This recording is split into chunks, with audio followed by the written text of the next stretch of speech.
जैश वाले वैसे ही मशहूर हैं कि चंदा लेने किसी के पीछे पड़ जाएं तो नहीं छोड़ेंगे, मुर्दों के पास भी कब्रिस्तान भी चले जाएं खाली रुमाल लेके नहीं आएंगे। इंशाल्लाह जैश वालों का रिकॉर्ड है, अमेरिका से लेके इंडिया तक सब मानते हैं इस बात को कि जैश वालों का ये रुमाल जहां भी लहराएगा, अगर वहां मुर्दे भी पड़े हुए रुमाल खाली नहीं आएगा इंशाल्लाह। मैं साथियों कहता ये रुमाल असल में दो चीजों का वो है यानी मजमुआ है ये रुमाल। इसका पहला लफ्ज है रो और दूसरा लफ्ज क्या है? माल। जैश वाले रोते हैं ना लोगों के सामने जब जिहाद बयान करते हैं, और फिर रुमाल में क्या आता है? माल आता है। बस रोते रहो, माल लेते रहो, यही जिम्मेदारी है ताकि आगे जिहाद चलता रहे। तो ये तुम्हारा रोना कोई ना रोक सके तो आने वाला माल भी कोई नहीं रोक सकेगा। और ये जो रुमाल है ये इन दोनों चीजों का मुखफ़फ़ है। तो ये कभी भी खाली आया? कभी आपने देखा कहीं से खाली आया हो?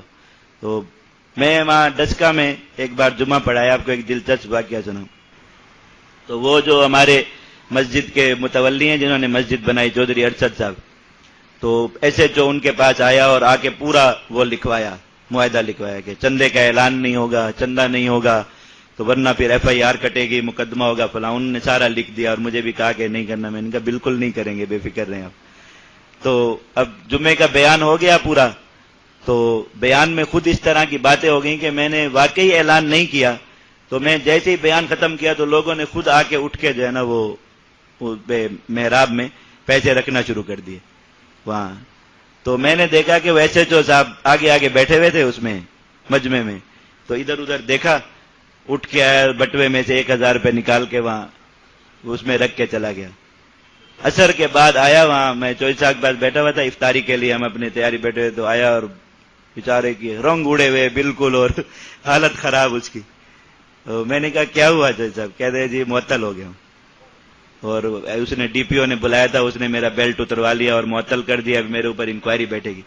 मैंने कहा क्यों? कह रहे मैं वो जो चंदा दे रहा था तो किसी ने मेरी तस्वीर बना ली, कोई दूसरा तो उसका नुमाइंदा और बैठा हुआ था सादा वर्दी में, वो बेचारे ने इधर उधर देखा भी कोई वर्दी वाला नजर नहीं आया, तो बगैर वर्दी वाले का उसको पता नहीं चला, कहा उसने मेरी तस्वीर बना ली।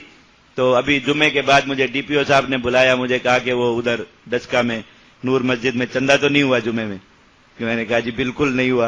मैंने कहा पक्की बात है नहीं हुआ? कि नहीं मैंने सर नहीं हुआ, मैं खुद अगली सफ में बैठा हुआ था। तो कहा उसने मुझे तस्वीर दी, उसने कहा ये कौन चंदा दे रहा है, चलो बेल्ट उतारो। अब बेल्ट उतार के आके रो। तो मैंने कहा आपको किसने कहा था? ना वो हुआ ऐलान हुआ, ना किसी ने आपके सामने रुमाल लहराया को। तो मुझे पंजाबी में कहता है तुसी गल्ला ही इदा दिया कर दे हो, की करिए? अरे आप बातें ऐसी करते हैं कि भाई पैसे देने ही पड़ते हैं, तो क्या करें? अब मैंने कहा अब इसमें तो हमारा कसूर नहीं, हमने तो आपके साथ अपना मुआहदा पूरा किया, ना चंदे की अपील की, ना रुमाल लहराया, कुछ नहीं।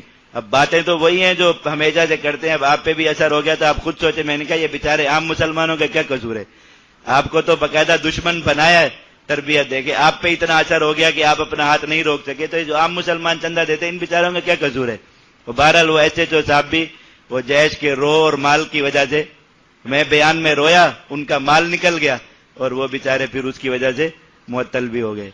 तो ये इंशाल्लाह ये जैश का रुमाल कभी भी खाली नहीं आएगा। इस रुमाल को भी नहीं छोड़ना है ना, और डर की वजह से आप लोग ये रुमाल छोड़ दें, इसको अपने पास ही रखा करें इंशाल्लाह।